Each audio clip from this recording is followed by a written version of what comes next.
float trips and a thumb rub draw can only mean one thing. It's summertime and the River Smallmouth are ready to get scrappy with you. The National Weather Service has issued a heat advisory for all of our area today. The combination of the heat and humidity are going to make it feel like it's well over 100 degrees. Blue Ridge Kayak Fishing is proud to present its first seasonal tactics DVD, River Smallmouth Summer Patterns. This DVD covers the best patterns to catch river smallmouth during the summer months.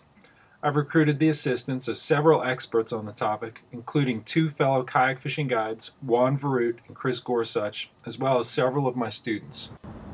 Topics covered on the DVD include post-spawn tactics and rigging, dead sticking soft plastic minnows, the river safety features on dehydration, use of fishing logbooks, rising water tactics. Chris Gorsuch covers swim bait fishing, fishing the taper up, spinnerbait and lipless rattlebait as search baits, hellgrammite baits and rigging, sight fishing based on shade and current, and Juan's topwater tricks. Let's watch a few clips. I love seeing the product of each season's spawn, but smallmouth fry and small young of the year bass can mean the absolute toughest fishing of the year. When they won't chase a crankbait, slurp under a topwater plug, or even inhale a finesse jig, here's a presentation that never fails. This is a 3-inch soft plastic stick, and it's rigged on a number 4 Matsuo sickle octopus hook.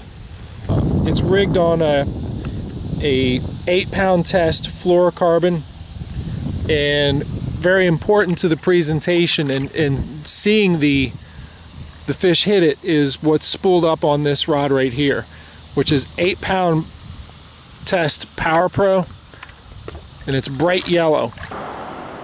The thinner diameter bright yellow braided line with a fluorocarbon leader allows for very long casts. It also floats on the surface, in essence creating a strike indicator. Fishing with just a basic swim bait, really big and out west. They come in all different sizes. I'm finding that about a 4-inch or a 3 3/4 inch swim bait is really dynamite on our eastern rivers. It really is. And the heavier the better. This is a 3/16, but in the spring and fall when the water levels are higher, I'll use a 1/4. I know it sounds heavy, but these things, it doesn't take much to get these things up off the bottom. And what I'll do is I'll throw this out in this current and I'll let it sink right to the bottom. The sink rate is real quick on a slack line, so if you keep a slack line, it'll sink right to the bottom. If I had to pick just one bait to fish all summer long, it would be the versatile, soft plastic jerkbait, rigged on an extra wide gap hook. It comes through the grass, rocks, or brush without snagging. You can fish it as a topwater, middle of the water column, or just like the 3-inch Senko, dead sticked on bottom. That last presentation is my favorite, as it accounts for most of my truly large catches each summer.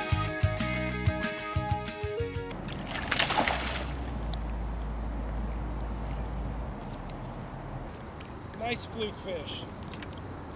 That was on an absolute dead stick. Exactly how long should I let it sit? That's the question I hear most often when teaching this technique. Think of it as a staring contest. Twitch the bait, you blinked first. See the line take off? The bass blinked first. And all I did was cast it up there and let it sit until I saw the braided line take off.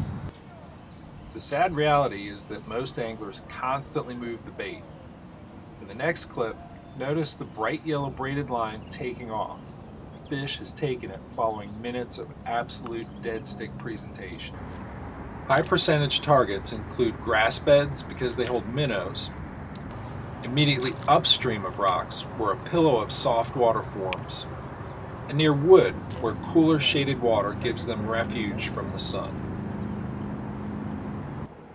The last little bit of a pool before it's pinched off into a riffle has been termed many things: tail out, push water, or taper up.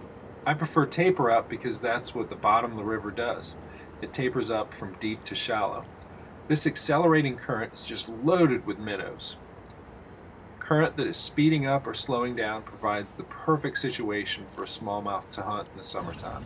Which way you approach your target makes a big difference in how you control your line. Right now I'm going to be targeting the push water at the end of this pool here.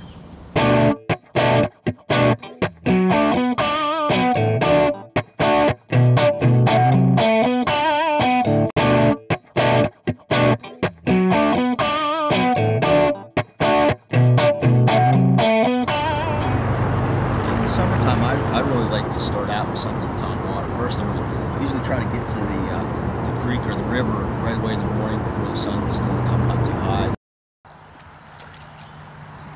And, I like to fish like a torpedo bait or a prop bait. I think it's a great bait because, especially in moving water, you can cast it in pockets, pop it a couple times, and just let it sit in those pockets of water. Or I can even buzz it across the water sometimes. And so, it depends on what kind of presentation the fish want. I'll cast it, I might let it sit, pop it a couple times, let it sit, and maybe that's what the fish want. Sometimes I've had it where you just throw it out and you let it sit and let it sit and let it sit, and they smash it. One technique I like to use with a buzzbait like this is what I call amphibious buzzbaiting. Amphibious as in amphibian, frog, anything that's in the water and out of the water. I don't know that they look like frogs, but they certainly, behavior-wise, the way a buzzbait moves, it is in and out of the water. It's critters that are swimming along the surface are obviously not in their own environment. They're crossing the water to get to something solid. So intentionally casting over rocks, logs, grass beds, sandbars, gravel bars is a great strike trigger. Usually I get hit right as it's approaching it or right after it crosses over.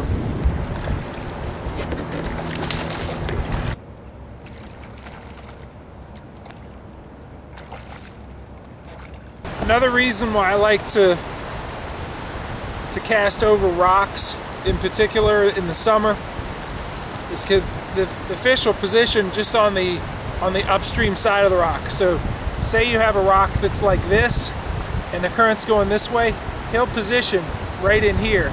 And if you already have your buzzbait chugging along in a trajectory to hit that and bounce off of it, it's going to go right over his head. If I look back through a lot of my fishing reports and my logbook, some of the best days on the water were when the river was coming up. But we're going to have some turbidity in the water. Here are some lures that worked. That's what called a 20.5 incher, a big black spinnerbait. Oh, he's nice. I made an adjustment from gold to black, which is showing up better. And black is showing up nicer.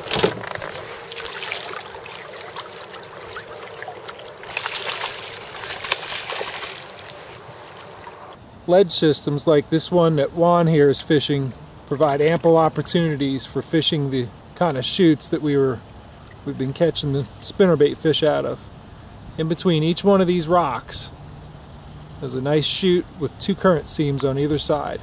Hey Juan, you got a pretty interesting looking trailer on that spinnerbait. Why don't you tell me about it? Yeah, that's a Al Winko creation, Al Winko's custom lures. I like it. I like his grub specifically because it's got a bulkier head on it. It adds some bulk to the bait. This one is a 3/4 ouncer. The reason I'm using such a heavy lure is I'm fishing areas where there's a lot of current. I need all that weight to get down near the bottom and really start banging around in those rocks. I hope you have enjoyed this sample of River Smallmouth Summer Patterns. To order your full-length copy, visit kayakbassfishing.com or blueridgekayakfishing.com.